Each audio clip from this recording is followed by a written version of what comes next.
All right, this is the last section we're going to cover in Chapter 7. It's 7.8. It's all about graphing systems of inequalities.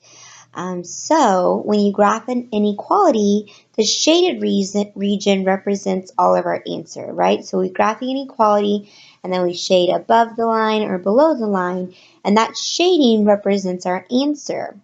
Well, when we're doing a system of inequalities, well, it's only the shaded area that satisfies both inequalities. So it's almost like the area that they share, that they both shaded.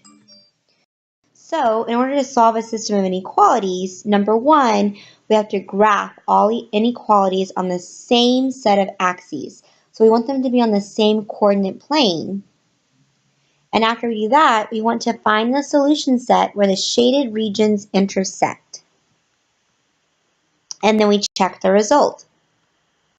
So let's look at our first example. We have this system. 3x plus y is greater than 4, and x minus y is less than or equal to 8. So go back to remember when we learned about graphing inequalities, the first thing we had to do was solve for y. So that first one will become y is greater than negative 3x plus 4, and that second equation is going to become y is greater or equal to x minus 8. How did that happen? Well, because the first thing we did was subtract 8. So we had negative y, not 8, I'm sorry, we subtracted x. So we had negative y is less than or equal to negative x plus 8. Well, then we had to divide by negative to get y by itself. Well, when you divide by negative, that means that your sign flips and becomes the opposite sign. So it went from being less than or equal to greater than equal to. And then negative x divided by negative became positive x. And then positive 8 divided by negative became minus 8. So that's how we got this brand new inequality. And now that we have two inequalities, we want to graph them. So in order to graph that first inequality, we're going to identify the y-intercept. We know there's going to be a point at 0, 4. And then the slope is negative 3, which means that we can rise negative 3 and run 1 to get our other point, and then we can make our line from there, from those 2 points. And then since it's greater than, we're going to shade above, and because it's not equal to, it's going to be a dashed line. So we're going to shade above the dashed line. On our second one, our y-intercept is 0, negative 8. So we're going to put a point there. And then our slope is 1, so it means rise 1, run 1. So from 0, negative 8, we're going to rise 1 and then run 1 and put our second point. And then we have 2 points. We're going to connect those 2 points. And it's going to be connected with a solid line since it does include equals. And then since it's greater than, we're going to shade above. So let's see what that looks like on the coordinate. So here is our 3x plus y is greater than 4. Okay. And so we shade it above. Okay. And here's our x minus y is less than or equal to 8 here. And then we shade above.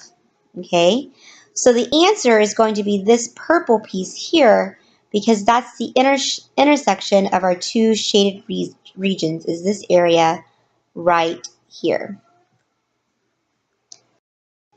All right, so let's look at these two inequalities. The first one is x is greater than 0, and then the second one is y is greater than 0. So x greater than 0 means that we're going to shade to the right of the dashed line x equals 0. So we're going to make a dashed line at x equals 0. That's going to be a vertical line. And then we're going to shade to the right of it since it's greater than. For y is greater than 0, we're going to make a dashed line at y equals 0, which is the x-axis. And then we're going to shade above since it's greater than. So we're shading to the right and we're shading above, which means that our answer is going to be the first quadrant, right? Because if we shade to the right, we get all of this area. Okay, but then if we're shading above, that means we're only getting this area. So our solution set would be this area here, which happens to be the first quadrant. Alrighty, so what if there was a third inequality? 2x minus y is greater than 1. First, we have to solve for y, so we're going to subtract 2x and divide everything by -1, which gives us y is less than, because we divided by -1, 2x minus 1. So that means our y-intercept is at 0, -1, and our slope is 2. So we'll put a point at 0, -1, where our y-intercept is, and then we're going to rise 2 and run 1 to put our next point. We will connect those 2 points with a dashed line, since it's not equal then, and then we're going to shade below since it's less than. So it'll become that. But remember, this is the third inequality. So our other two inequalities limited us to the first quadrant. So now that we've added this line and we're shading, we're only interested in what's in the first quadrant. So our solution is just this area right here. So if you're doing this on paper, you would just circle this area to say that this is your answer. All right, sometimes we are given the graph, right? And then from the graph, we can write the system of inequalities, which represents it. We just have to write the equation of those inequalities, or the equations of those lines. You begin by finding the equations of the boundary lines. All right, so you're going to try some problems. You're going to do 7.8, 2 through 6 evens.